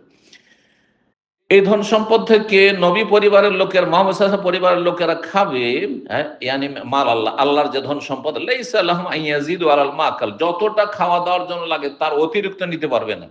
ওয়া ইন্নী ওয়াল্লাহি, আবু বকর বলছেন, আমি আল্লাহর কসম করে বলছি, লা উগাইয়িরু শাইয়্যান মিন সাদাকাতি রাসূলিল্লাহ, রাসূলুল্লাহ সাল্লাল্লাহু আলাইহি ওয়াসাল্লামের যে দান সাদাকা, এই ওয়াকফ, এখান থেকে আমি কোনো কিছু পরিবর্তন করতে পারবো না। নবী সাল্লাল্লাহু আলাইহি ওয়াসাল্লামের যেটা আদর্শ আমি জানি ওইটাই রাখবো। এখন ওনার মেয়ে এসে বলবে আর আমি ভাগ করে দিয়ে দেবো, তো এটা তো আমার হস্তক্ষেপ, এটা আমার জন্য জায়েজ নাই, কারণ নবী সাল্লাল্লাহু আলাইহি ওয়াসাল্লাম বলেছেন যে না, এগুলো ভাগ করা চলবে। অক্ফ জিনিস ভাগ করা যায় না, কেউ মালিক হইতে পারে না। অক্ফ বুঝেন তো? আপনার বাপ দাদা যদি কোনো জমি জায়গা মসজিদে দিয়ে থাকে, মাদ্রাসায় দিয়ে থাকে, অক্ফ, এটা বুঝেন, আমাদের দেশে অক্ফ আছে, অক্ফ বোর্ড আছে। তো সেটা যদি সেখানে বলে থাকে যে এই বাগানটা অফ করে দিলাম মসজিদে মাদ্রাসায়, কিন্তু ওখান থেকে আমার ছেলেমেয়েরা ওই ফলগুলো খেতে পারবে, এতটা খেতে পারবেন। কিন্তু যদি বলেন না সেটাও পারবে না, পুরোটাই দিয়ে দিলাম মসজিদে মাদ্রাসায় অমুক ব্যক্তিকে দিয়ে দিলাম, অফ করে দিলাম, তাহলে সেটার উপর হস্তক্ষেপ না, আমার বাবার ছিল আমরা সেটা সেটা ভোগ করব, এটা চলবে না। আমার দাদার ছিল ভোগ করব না, জায়েজ না। তো বলছে আমি এতে কোনো পরিবর্তন করতে পারবো না। আল্লাতী কানাত আলাইহি ফি আহাদিন নবী, যেই অবস্থা ছিল নবী সাল্লাল্লাহু আলাইহি ওয়াসাল্লামের আমলে, ওয়ালা আমালানা ফিহা বিমা আমিলা ফিহা রাসূলুল্লাহ, রাসূল যে আমল করেছেন, যে আচরণ করেছেন, সেটা আমি করব। যে তিনি পরিবারকে খরচ খরচা দিয়েছেন আর বাকি সেটা গরিব মিসকিনদের জন্য থেকেছে। এ কথা শোনার পরে ফাতাশাহাদ আলী রাদিয়াল্লাহু তাআলা আনহু খুতবা পাঠ করলেন। তাশাহুদ মানে আশহাদু আল্লা ইলাহা ইল্লাল্লাহ ওয়া আশহাদু আন্না মুহাম্মাদুর রাসূলুল্লাহ, যে খুতবা রয়েছে মানে খুতবাতুল হাজা, এ সুন্নতি খুতবা পাঠ করলেন। সুম্মা কাল, তারপরে বললেন, ইন্না কাদ আরাফনা আবু বকরের ফজিলাত, হে আবু বকর, হে খলিফাতুল মুসলিমিন, আপনার ফজিলত আমরা জানি, যে আপনার কত বড় মর্যাদা রয়েছে, আপনি অবশ্যই মর্যাদা সম্পন্ন ব্যক্তি। ওয়াজাকারা কারাবাতাহ মিন রাসূলিল্লাহ সাল্লাল্লাহু আলাইহি ওয়াসাল্লাম, আর তারপরে আলী রাদিয়াল্লাহু তাআলা তাদের রাসূলুল্লাহ সাল্লাল্লাহু আলাইহি ওয়াসাল্লামের সাথে যে নিকট আত্মীয়তা, তার কথা উল্লেখ করলেন, যে আমরা নবী সাল্লাল্লাহু আলাইহি ওয়াসাল্লামের সবচাইতে নিকট আত্মীয়। ওয়াহাক্কাহুম, এবং নিজেদের অধিকার হকের কথা বললেন, যে আমাদের একটা হক রয়েছে মানুষের ওপর। ফাতাকাল্লাম আবু বকর, তারপরে আবু বকর সিদ্দিক রাদিয়াল্লাহু তাআলা বললেন, শোনো, আমি ভালো করে জানি যে তোমাদের সম্মান মর্যাদা নবী আত্মীয় হওয়ার কারণে আমার চেয়ে বেশি রয়েছে, কিন্তু শরীয়তের যে বিধান সেটাতে আমি কোন রকম পরিবর্তন নিয়ে আসতে পারবো না। উনি বললেন যে নাফসি বিয়াদি, সে আল্লাহর কসম করে বলছে যার হাতে আমার প্রাণ রয়েছে, লা কারাবাতু রাসূলিল্লাহ আহাব্বু ইলাইহি মিন আন আসলা মিন কারাবাতি, রাসূলুল্লাহ সাল্লাল্লাহু আলাইহি ওয়াসাল্লামের আত্মীয়রা আমার কাছে বেশি প্রিয় আমার আত্মীয়দের সাথে সুসম্পর্কের চাইতে। আমার যারা আত্মীয়, নিকট আত্মীয়, তাদের চাইতে বেশি প্রিয় পাত্র কারা? যারা রাসূলুল্লাহ সাল্লাল্লাহু আলাইহি ওয়াসাল্লামের আত্মীয়। কারণ রসুল আত্মীয়কে কেন ভালোবাসি? আল্লাহর জন্য ভালোবাসি, রসুলের খাতিরে ভালোবাসি। আর আমার আত্মীয়দেরকে কেন ভালোবাসি? আমার খাতিরে। এটা আমার খাতির, একটা রসুলের খাতির, রসুলের খাতির আগে। বোঝা গেছে? এই জন্য তোমাদেরকে আমি সবচেয়ে বেশি ভালোবাসি। কিন্তু ভালোবাসার মানে এই নয় যে আমি যেটা নবী সাল্লাল্লাহু আলাইহি ওয়াসাল্লাম করেননি সেটা আমি করে দেবো, এটা করলে তো আমি গুনাহগার হয়ে যাবো। 3713 নম্বর হাদিস বর্ণনা করছেন আবু বকর সিদ্দিক রাদিয়াল্লাহু তাআলা বলছেন, তিনি ইরকুবু বা উরকুবু মুহাম্মাদান ফি আহলি বাইতিহি, মুহাম্মদ সাল্লাল্লাহু আলাইহি ওয়াসাল্লামের মর্যাদার লক্ষ্য রাখিও তার পরিবার পরিজনের ক্ষেত্রে। মানে নবী সাল্লাল্লাহু আলাইহি ওয়াসাল্লামের খাতিরে তার পরিবার পরিজনদের সাথে ভালো আচরণ করি। এখনো যদি জানতে পারেন যে নবীর বংশের লোকেরা, কিন্তু নিশ্চিত জানতে হবে, আবার এই ভণ্ড পীরেরা দাবি করে সবাই আওলাদে রাসূল, এটা নয়। কিন্তু যদি জানতে পারেন যে কুরাইশি অমুক বংশ নবীর বংশের, তাহলে তাদের অবশ্যই ভালোবাসা আমাদের ফরজ। 3714 নম্বর হাদিস বর্ণনা করছেন মিসরের মাখরামা, তিনি বলছেন রাসূলুল্লাহ সাল্লাল্লাহু আলাইহি ওয়াসাল্লাম একবার বললেন, ফাতেমা তো বাদআতুম মিন্নি, ফাতেমা আমার কলিজার টুকরা। বাদআতুন মানে টুকরা, শরীরের একটি অংশ বা কলিজার টুকরা, যেটাকে আমরা আমাদের ভাষায় বলি।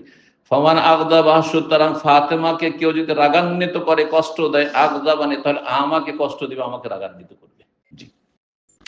3715 নম্বর হাদিস আয়েশা রাদিয়াল্লাহু তাআলা বলছেন, নবী সাল্লাল্লাহু আলাইহি ওয়াসাল্লাম ফাতেমাকে ডেকে পাঠালেন, তার কন্যা যে ফাতেমা, ফি শাকুয়াহু, তার সেই অসুস্থতায়, নবী সাল্লাল্লাহু আলাইহি ওয়াসাল্লামের সেই অসুস্থতায়, আল্লাযী কবিযা, যাতেই তিনি ইন্তেকাল করেছেন, মানে অন্তিম অসুস্থতায়। ফাসাররাহা বিশাইইন, প্রথম চুপি সারে কিছু কথা বললেন মেয়ের সাথে কানে মুখ লাগিয়ে আস্তে করে কিছু কথা বললেন। ফাবাকা, তখন তিনি কেঁদে ফেললেন। কে? ফাতেমা রাদিয়াল্লাহু তাআলা। সুম্মা দাআ, তারপর আরেকবার ডাকলেন কাছে, যে বাবা একটু কাছে আসো। ফাসাররাহা, তারপর তার সাথে চুপি সারে কথা বলে। ফাযাহিকা, তখন তিনি হাসতে লাগলেন। এই মুহূর্তের মধ্যে তিনি হাসতে লাগলেন। মা আয়েশা বলছেন, তখন আমি তাকে জিজ্ঞাসা করলাম, আয়েশাকে, নবী সাল্লাল্লাহু আলাইহি ওয়াসাল্লাম ইন্তেকালের পরে যে ব্যাপারটা কি, একটু আগে কাঁদছিলে আবার সাথে সাথে হাসতে লাগলে কেন? 3716 নম্বর হাদিসে সেই কথাটি রয়েছে।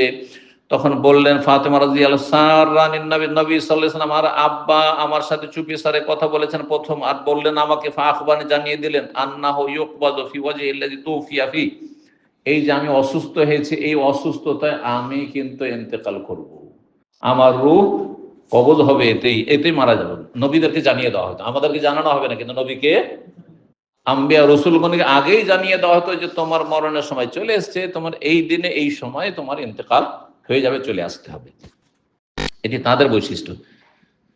বলছেন যখন এই কথা বললেন যে আমি এই অসুখে মারা যাবো ফাবাকাই, তো তখন আমি কাঁদতে লাগলাম। সুমাসার, তারপরে আমার সাথে চুপিসানে আবার কথা বললেন আর বললেন, আমাকে জানালেন আন্নি আউয়ালু আহলে বাইতিহি আতবাউহু, আমি তার পরিবারের প্রথম ব্যক্তি যে তার সাথে মিলিত হবে। ফাজাহিকতু, তখন আমি হেসে দিলাম যে আমি আমার আব্বাকে ছেড়ে বেশি দিন থাকবো না, তাড়াতাড়ি আমার আব্বার কাছে চলে যেতে পারবো, মাত্র 6 মাস। জি হ্যাঁ, এখানে আজকের আলোচনা শেষ করছি। ওয়া জাযাকুমুল্লাহু খাইরান ওয়া সাল্লাল্লাহু ওয়া সাল্লাম আলা নবিয়িনা মুহাম্মদ ওয়া আলা আলিহি ওয়া সাহবিহি।